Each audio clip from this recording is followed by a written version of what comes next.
Segundo tomo. El símbolo sagrado del paso. A. Analogía gráfica de la ley de evolución. Para evitar toda posible confusión sobre el objeto de este inciso, sintetizado en el título del epígrafe, hay que aclarar de entrada que el mismo no se refiere a un símbolo en particular que podría ser sagrado para el paso, sino a uno que representa al propio paso. Vale decir, no un símbolo entre símbolos, sino uno que expresa al sí mismo del animal hombre. Un símbolo tal ha de representar la esencia del pasú, es decir, el objetivo micro y macrocósmico de la finalidad, y, a su vez, ha de corresponder de algún modo a la esencia arquetípica de la suprafinalidad de los entes, en los cuales el pasú debe descubrir el designio y poner el sentido.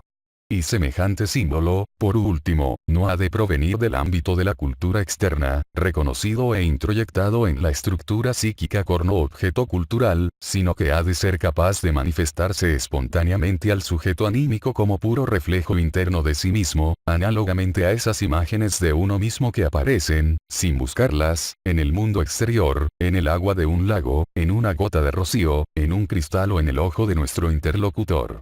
Es comprensible, pues, que este símbolo sea muy conocido y que, por representar al pasú, su aparición en la historia de la cultura sea tanto más frecuente cuanto más retrocedamos en el tiempo, vale decir, cuanto más nos acerquemos al punto de máxima pureza del pasú, al momento en que se produjo, en el animal hombre, el encadenamiento espiritual. Por eso, en la actualidad, no costará mucho al vir ya perdido reconocer en este símbolo a la representación de su herencia genética de animal hombre, a su parte pasú. Siendo así, tan evidente, comenzaremos directamente por la explicación. Para ello nos serviremos del símbolo auxiliar de la figura 40. Supongamos que los dos círculos representan los estados, inicial y final, o entelequial, de un arquetipo. El círculo mayor corresponde al ser y el punto central al llegar a ser, es decir, a la finalidad, a la perfección final o entelequia. El proceso del arquetipo, con tal convención simbólica, solo puede consistir en un cambio continuo que transforme al círculo x décimo en el círculo XX comilla. Pues bien, la sabiduría hiperbórea asegura que, hasta la llegada al universo material de los siddhas traidores, el proceso de todos los arquetipos universales se desarrollaba de acuerdo a una misma ley, contenida en el designio del caracol. Luego del encadenamiento espiritual, este comportamiento general de las leyes evolutivas ha cambiado en el caso del virya. La nueva situación es la siguiente. El arquetipo universal del pasú, es decir, el arquetipo Manu, continúa también desarrollándose de acuerdo a las leyes del designio caracol. En consecuencia, el hilo histórico del sujeto consciente sigue una trayectoria en espiral que, según se verá, se denomina camino de Helix. Pero el yo perdido, la expresión del espíritu eterno que se haya sumido en el sujeto consciente, se desenvuelve desde el origen siguiendo una ley paralela y esencialmente diferente al camino de Helix, conocida como camino Labrelix. En próximos artículos de este inciso se irán explicando tales leyes y su función en la técnica del encadenamiento espiritual. Por ahora, comenzaremos por exponer de qué manera el proceso del arquetipo x décimo conduce a la entelequia x comilla. La ley que rige todo proceso arquetípico está escrita en el designio del caracol y por eso el problema planteado por la figura 40 se resuelve simbólicamente mediante la forma abstracta del caracol, es decir, mediante la espiral, tal como se muestra en la figura 41. Sin embargo, esto no significa que todo proceso arquetípico ha de desarrollarse según una trayectoria en forma de espiral pues, en el designio del caracol, en la serie de arquetipos que constituye su plan, existen muchas otras formas de despliegue entelequial, distintas de la espiral pero ligadas armónicamente a ella. De cualquier manera, la forma perfecta de la ley implica que el arquetipo, x, ha de tender hacia la entelequia x comilla efectuando un movimiento en espiral.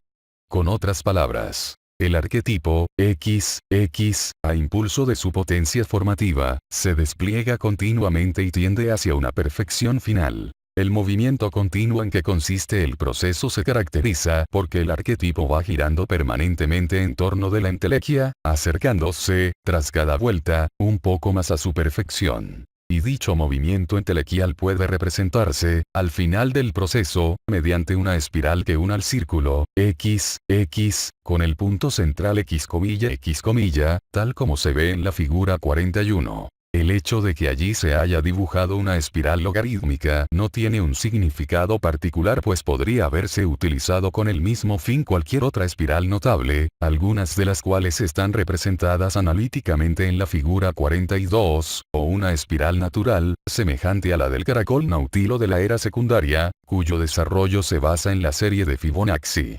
En la figura 43 puede observarse al nautilo, ese digno contemporáneo del pasú primitivo, en un corte que muestra el espiral del caracol.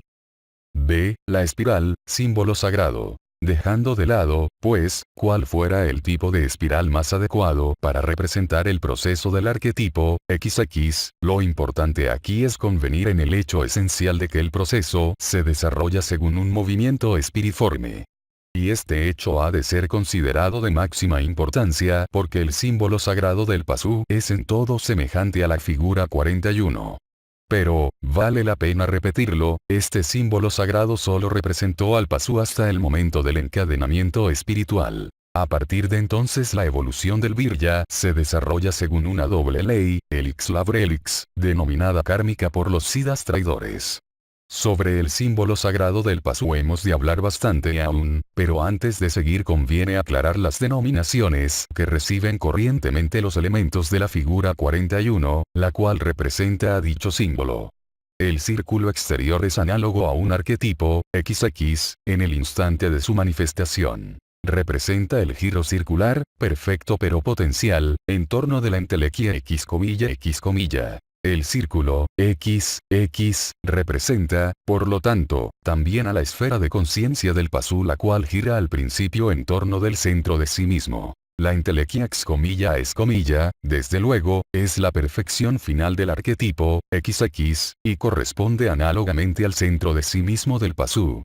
Tenemos ahora la espiral, que representa el movimiento realizado por el arquetipo, XX, para acercarse continuamente a su entelequia X. A la espiral, definida como función del movimiento arquetípico, se la denomina ley de evolución arquetípica. Y volviendo a las analogías que guarda la figura 41 con la estructura psíquica del pasú figura 11b, podemos inferir que la esfera de conciencia, círculo XX, tiende al centro de sí mismo, círculo X, mediante la ley de evolución, espiral. Comprobamos así que el símbolo de la figura 41 cumple con los requisitos propuestos al comienzo. Representa la esencia del pasú, los objetivos micro y macrocósmicos de la finalidad, pues es la imagen analógica de la evolución arquetípica universal, tanto del pasú como de cualquier ente. Y no proviene de las culturas externas sino de la estructura cultural, revelándose al sujeto consciente del pasú como un verdadero símbolo sagrado emergente. C. El caracol y la serpiente. Debemos reiterar que la espiral de la figura 41 solo representa al símbolo sagrado del pasú si su significado es el antes definido. Ley de evolución arquetípica.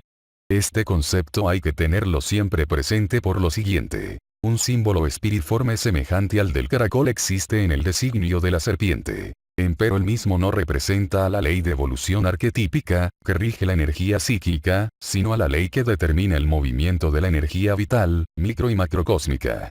Aunque a la mentalidad racionalista y profana pueda parecer asunto de la mayor trivialidad la posible confusión entre la espiral del caracol y la espiral de la serpiente, la sabiduría hiperbórea le concede gran importancia y recomienda expresamente su aclaración.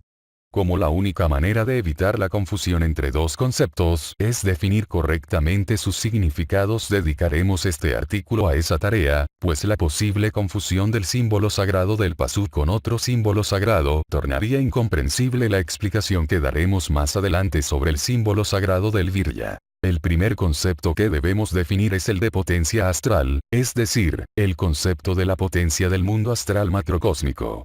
Nos valdremos, para ello, de la analogía que ésta presenta con la potencia microcósmica definida en la expresión energética del pasú. Aquella expresión decía: potencia, W, por tiempo trascendente, TT, igual energía psíquica, P. W potencia por tiempo trascendente TT, igual energía psíquica P. La potencia aquí definida es el substrato fundamental de todo símbolo psíquico. Por ella los símbolos subsisten y se manifiestan, página 67. Si en la expresión energética despejamos el término potencia, vamos a entender con más claridad las afirmaciones entre comillas. Así. W. Potencia igual energía psíquica, EP. Por tiempo trascendente, T.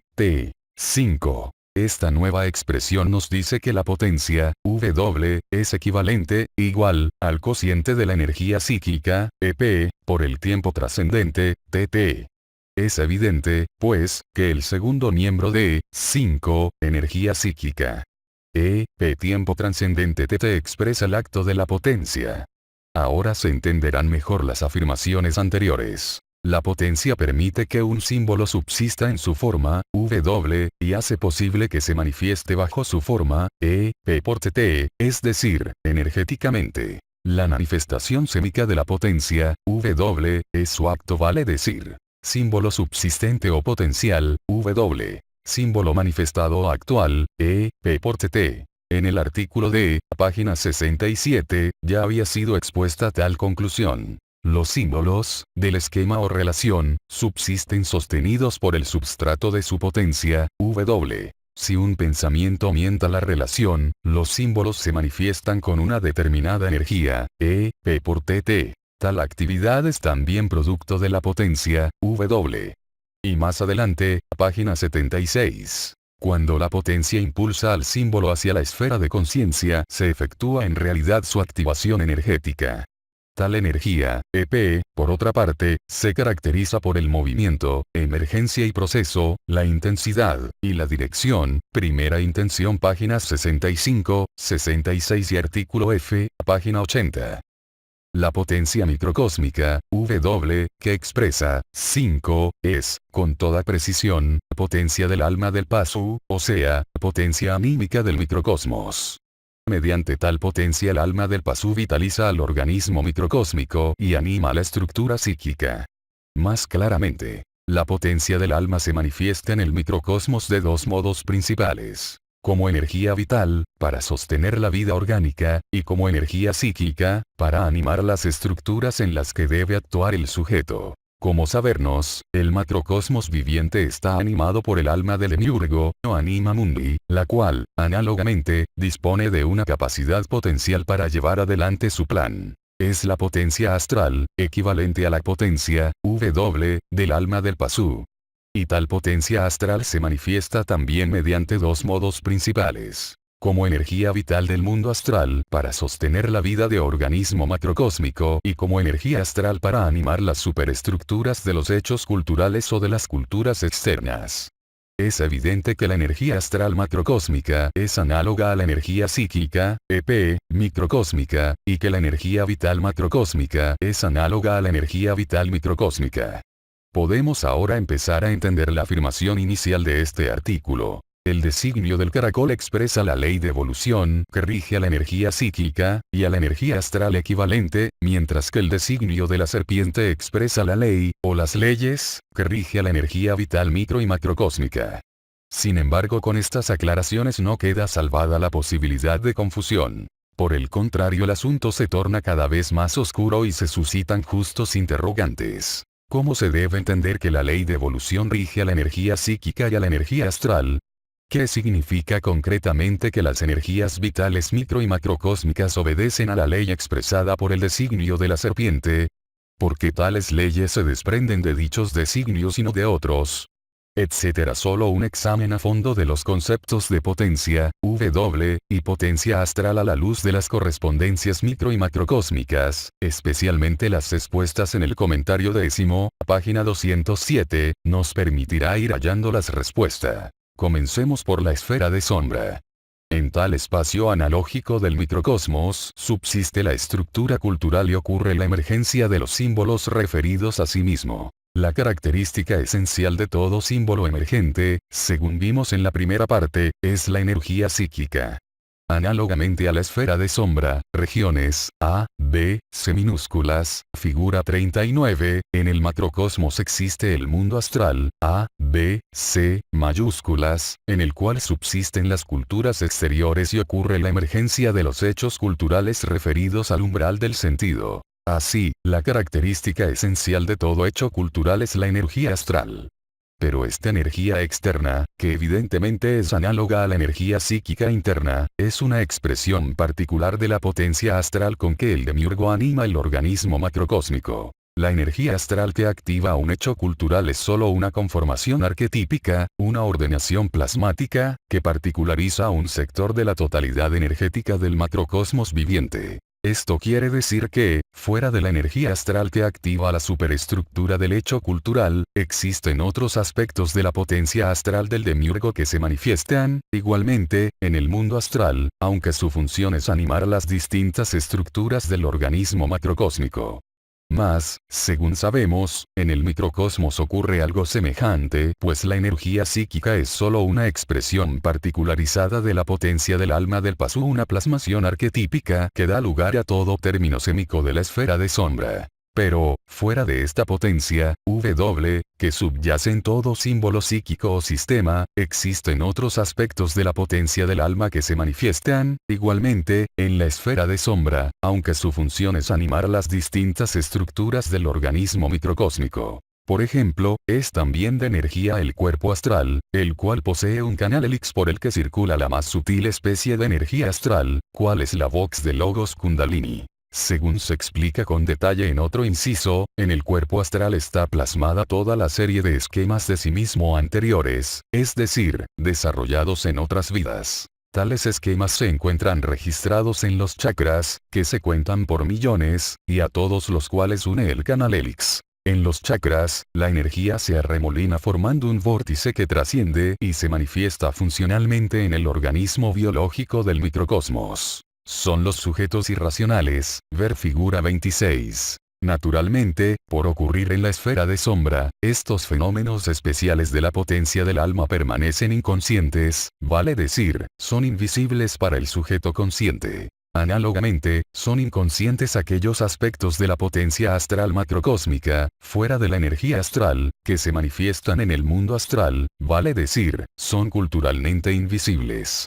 Ello se debe a que tales formas astrales de energía no constituyen entes fácilmente perceptibles para el Pasu y, por lo tanto, al desconocer su designio, no puede cumplir con el objetivo macrocósmico de ponerles sentido. Por eso la mayoría de las especies de energía vital que animan las estructuras del macrocosmos viviente, reinos de la naturaleza, organismo planetario, solar, galáctico, etc., permanecen culturalmente invisibles.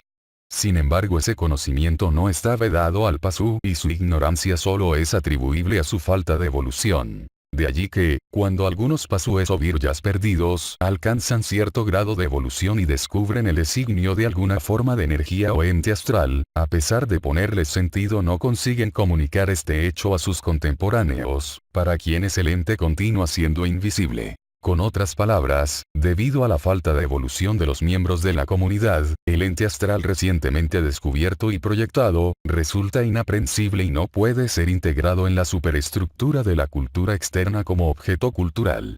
Es en estos casos que, laboriosamente, la élite más evolucionada suele organizar una cultura externa especial denominada esotérica cuyo objetivo es sostener y perpetuar, pese a todo, los conceptos culturalmente invisibles para el resto de la comunidad, conceptos a los que también se denomina, con toda justicia, símbolos sagrados. Y, puesto que no es posible comunicar tales conceptos a todo el mundo, la sociedad esotérica se ve en la penosa obligación de localizar a los miembros de mayor evolución y a iniciarlos en la comprensión de los símbolos sagrados. Se ve con claridad, pues, que los conceptos internos y el sentido externo, es decir, los objetos culturales, que maneja una sociedad esotérica solo son secretos por causa de la escasa evolución colectiva. Porque los miembros de la comunidad no podrían comprenderlos de ninguna manera y, por el contrario, si les fuesen explicados, solo se lograría degradar los símbolos sagrados y tomarlos metafísicamente inoperantes. El concepto de potencia astral se halla en situación semejante a tales símbolos sagrados esotéricos, pues su significado no es fácilmente comprensible. Solo lo entienden con claridad aquellos cuya aguda mirada ha logrado traspasar las tinieblas del inconsciente colectivo real del macrocosmos, es decir, quienes se han asomado tras el velo de Maya. siendo que la potencia astral se manifiesta de dos modos principales, como la energía astral que activa un hecho cultural y como la energía vital que anima el organismo macrocósmico. Sería interesante conocer el símbolo sagrado que representa ambos conceptos esotéricos y, de ser posible, obtener alguna explicación sobre su significado. Para esta cuestión, la sabiduría hiperbórea aporta dos respuestas separadas. Respuesta 1. En el primer caso, la energía astral activa el hecho cultural análogamente a como la energía psíquica activa un símbolo y, figura 21, es decir, formalizando su actividad de acuerdo al designio del caracol. Con otros términos, la energía astral, o psíquica, varía en función de la ley de evolución cuya representación gráfica es la espiral de la figura 41.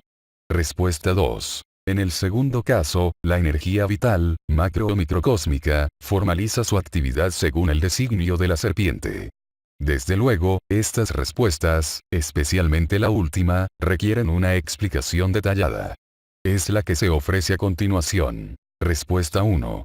Según vimos, existe un aspecto de la potencia astral del macrocosmos que se manifiesta en las superestructuras de hechos culturales y, particularmente, en los objetos culturales que la componen. Esa energía astral guarda estricta correspondencia analógica con la energía psíquica en que consiste todo símbolo emergente y, figura 21. Por lo tanto, si el hecho cultural es una emergencia arquetípica macrocósmica análoga a la emergencia de I en el microcosmos, su fuerza esencial, su poder fundamental, solo puede consistir en la energía astral.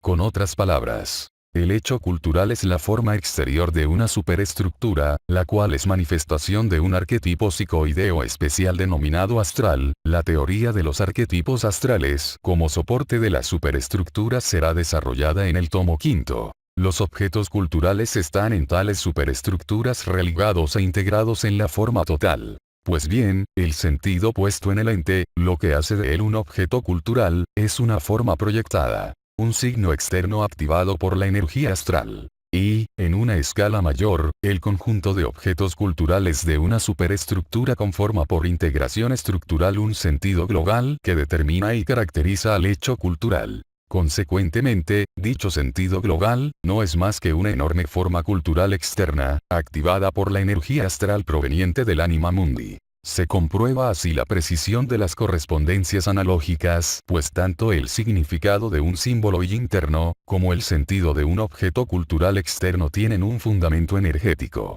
El símbolo y de energía psíquica y el objeto cultural de energía astral. Pero la energía psíquica se caracteriza por ciertas notas entre las cuales se destacan la emergencia, o movimiento, la intensidad, y la primera intención o dirección referencial del movimiento. Análogamente, la energía astral que subyace en un hecho cultural u objeto cultural emergente, se caracteriza por ciertas notas, entre las cuales se destacan la emergencia o movimiento, la intensidad, y el dolor o dirección referencial del movimiento. Recordemos que el tránsito de un símbolo y, dijimos en la página 105, se compone de emergencia, hasta, epsi1, y proceso, a partir de, epsi1 ver figura 39. En, epsi1, concluye la emergencia y comienza el proceso entelequial.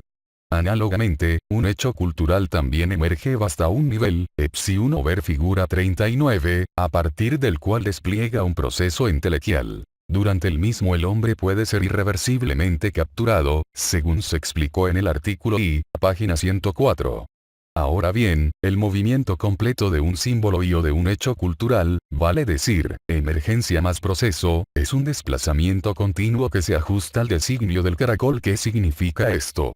Respuesta. La trayectoria seguida por el símbolo y o por el hecho cultural, hasta el nivel de estabilización, epsi1, o sea, la emergencia, siempre puede representarse por un arco de espiral. A partir del nivel, epsi1, el símbolo y el hecho cultural intentarán desarrollar su proceso. Esto puede ocurrir o no, dependiendo de la energía volitiva que disponga el sujeto para impedirlo. Pero, si el proceso efectivamente tiene lugar, entonces el símbolo y el hecho cultural se desplegarán en un movimiento evolutivo que puede representarse mediante una curva en espiral que tiende hacia un centro entelequial.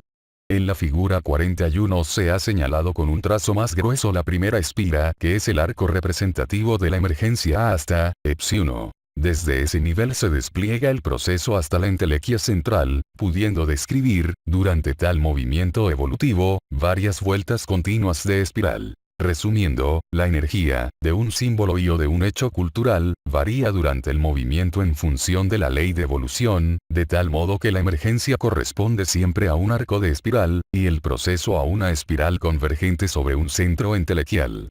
Antes de interpretar este sugestivo hecho, veamos la respuesta pendiente. Respuesta 2. Nos toca ahora examinar el caso en que la potencia astral se manifiesta como energía vital del macrocosmos. Conforme a lo adelantado, la actividad de tal energía se formaliza según el designio de la serpiente. ¿Qué significa esto?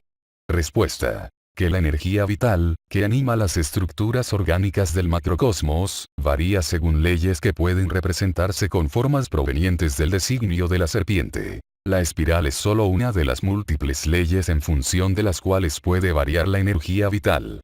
Del designio de la serpiente, en efecto, se infieren numerosas formas que rigen, y a las cuales se ajustan, las distintas expresiones naturales de la potencia astral. Como el designio de la serpiente es de una complejidad muy grande, podemos intentar la comprensión de la respuesta anterior avanzando por inducción desde una idea más simple.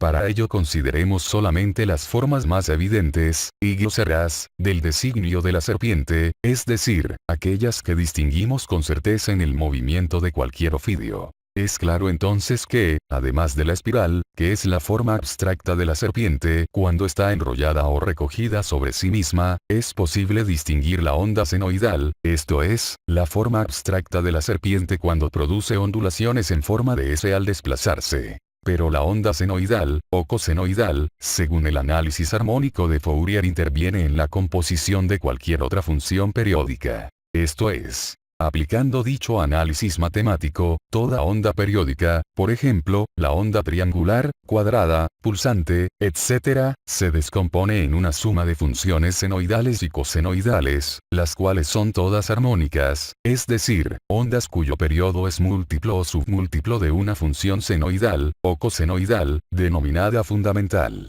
Comprobamos así que, como no podía ser de otra manera, en aquel sector del designio de la serpiente más superficial, vale decir, el sector que conforma los ofidios reales, existe una forma fundamental, u onda senoidal, de la cual se deducen infinitas formas o funciones matemáticas con las cuales se rige la variación energética de incontables fenómenos físicos. Por ejemplo, la energía, lumínica, acústica, calórica, eléctrica, etc., es transportada a través de los diferentes medios por ondas características, todas diferentes entre sí pero susceptibles de ser reducidas a onda senoidal por análisis armónico. Vemos, pues, que ciertas formas derivadas de un sector superficial del designio de la serpiente rigen la variación de formas superficiales, groseras, o físicas, de la energía. Extendiendo este concepto a las formas más sutiles de la energía, por ejemplo, a la energía vital, es posible comprender ahora la afirmación de la sabiduría hiperbórea. En un sector más profundo del designio de la serpiente existen formas a las cuales se ajustan las variaciones de la energía vital, tanto del microcosmos como del macrocosmos viviente. En síntesis, la energía vital puede variar en función de una pluralidad de leyes, de las cuales la espiral es solo un caso singular. Para finalizar la respuesta 2 con un ejemplo, vamos a referirnos a la energía vital del macrocosmos, a la que la sabiduría hiperbórea denomina también energía telúrica porque interviene en la actividad vital del cuerpo astral terrestre o doble astral de la Tierra. Dicha energía telúrica suele ser vista por clarividentes o saoríes bajo muy diversas formas, confirmando así todo lo que hemos explicado. Cae en pendiente por canales o nadis terrestres. Serpentea sobre ríos. Contornea yacimientos de distintas substancias físicas. Se arremolina en las cimas de los valles o en la cima de las montañas, penetra ondulando en la profundidad de las cavernas, etc. Luego de estudiar las respuestas 1 y 2, sabemos que la energía astral que activa un hecho cultural, o la energía psíquica que activa un símbolo y, varían conforme a la ley de evolución representada por la espiral fija de la figura 41, ley contenida en el designio del caracol. Respuesta 1.